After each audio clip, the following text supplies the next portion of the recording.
네, 안녕하십니까. 여러분의 입행을 함께하는 탑뱅커입니다. 오늘은 여러분과 함께 신한은행의 직무 PT 면접에 대해서 함께 준비해보는 시간을 가지도록 하겠습니다. 자, 직무 PT 면접에 대해서 인사 담당자님께서 주어진 과제에 대해서 본인의 의견을 준비하여 발표 후 지원자 간 상호 Q&A를 한다. 이렇게 되어 있는데요. 자, 어떤 문제들이 나왔었냐면 여기 아래에 있는 것처럼 2023년도에는 다음과 같은 문제들이 출제가 되었습니다. 자, 뭐 여러 가지가 있는데요. 기후금융에 대한 상품 제한, 금융회사의 ESG 경영 현황과 중요성, 앞으로의 과제, 뭐 앱테크 활용 방안, 금융 빅데이터 활용 방안 등등 여러 가지 문제가 이제 출제가 되었습니다. 자, 그리고 2023년도 하반기에는 이런 스타일의 문제가 출제된 거고, 2023년도 상반기까지는 이런 문제들이 출제가 되었습니다.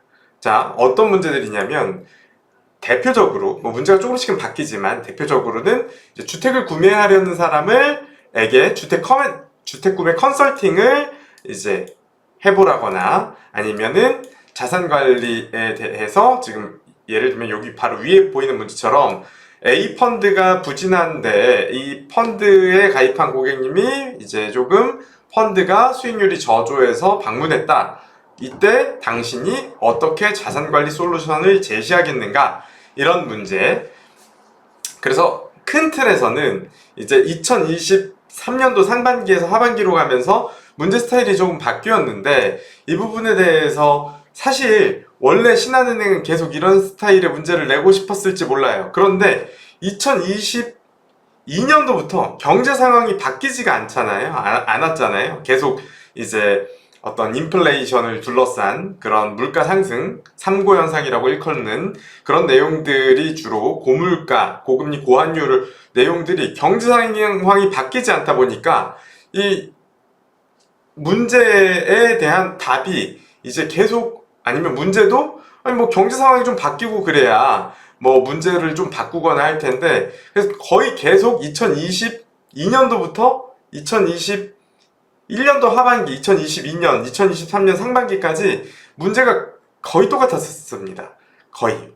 그건 어떤 리더십 직군이냐 아니면 뭐 스페셜리스트 경력직이냐 신입 채용이냐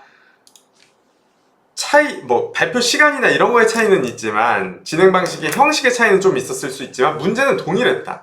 그래서 제가 지금 먼저 PT 면접에 앞서서 드리고 싶은 말씀은 이렇게 개인금융 문제들의 경우에 원래는 2023년 상반기까지는 어떤 경제상에 맞춰서 주택구매 컨설팅, 자산관리 컨설팅, 그 다음에 그 과정에서 신한은행의 강점을 말해보게 하는 식으로 문제가 진행이 되었고 2023년 하반기부터는 이런 문제들이 출제가 되었는데 이 부분들에 대해서 여러분들이 제 생각에는 보수적으로 접근을 해야 될 것 같고 이제 다시 금리 인하기로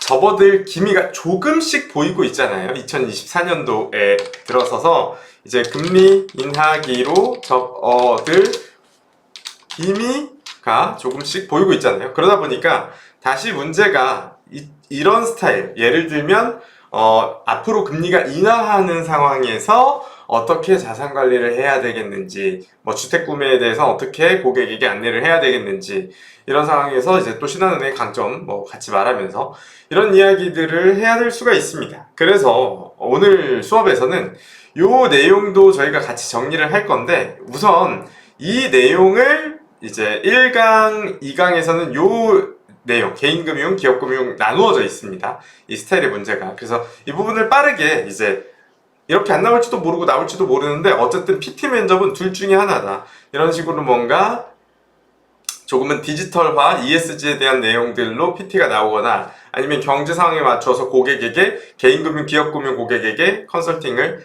해야 되는 식으로 나오거나 그래서 원래는 이제 직무 PT 면접이다 보니까 이렇게 돼야 직무 PT죠. 개인금융, 기업금융 나누어서 고객에게 솔루션을 제시해라. 이게 원래는 직무 PT입니다. 사실 이 기후금융에 대한 상품 제한 이런 건 어때요? 이건 직무와는 좀 무관해요. 디지털 소외계층 대응, 비금융 서비스의 다행 등 직무와는 조금 무관한 측면이 있죠. 뭐 비금융 서비스에 대해서 개인금융이면 개인금융, 기업금융이면 기업금융으로 나누어서 비금융 서비스를 제한해라. 이건 이야기가 좀 다를 수도 있지만 이 문제가 그렇게 나오지는 않았던 것으로 보여요. 제가 이제 다 모아놨잖아요. 후기들 뭐 블로그로도 발송해드리고 그 다음에 이제 수강생분들은 이제 교환에 있는 것들 다 보시면 아시겠지만 어때요? 문제가 이제 사실 원래 신한은행이 진행하던 전통적인 직무 PT는 개인금융, 기업금융 계속 나눠서 했었다.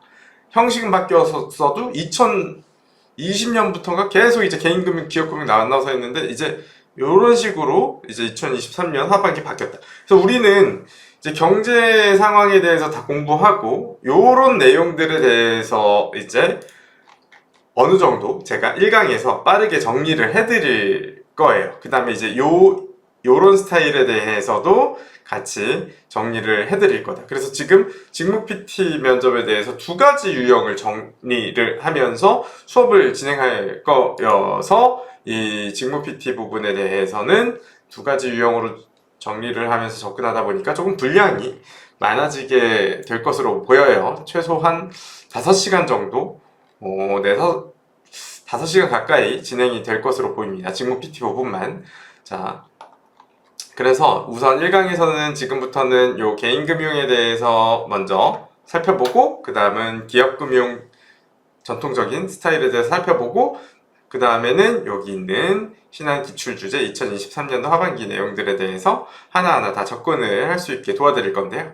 여기 이제 주황색으로 표기된 부분들은 꼭 신한은행뿐만 아니라 다른 은행에서도 계속 이제 최근에 나오고 있는 내용이어서 공통적으로 나오고 있는 내용이어서 이 부분은 그 공통 과정으로 PT 면접 공통 과정으로 이제 강의가 업로드 될 거고 나머지 부분은 신한은행에 특화해서 강의가 제공이 되면서 총 한 5시간 정도 분량으로 강의가 진행이 될 예정입니다. 자, 그럼 지금부터 본격적으로 이제 개인금융 부분부터 함께 접근을 해보도록 하겠습니다.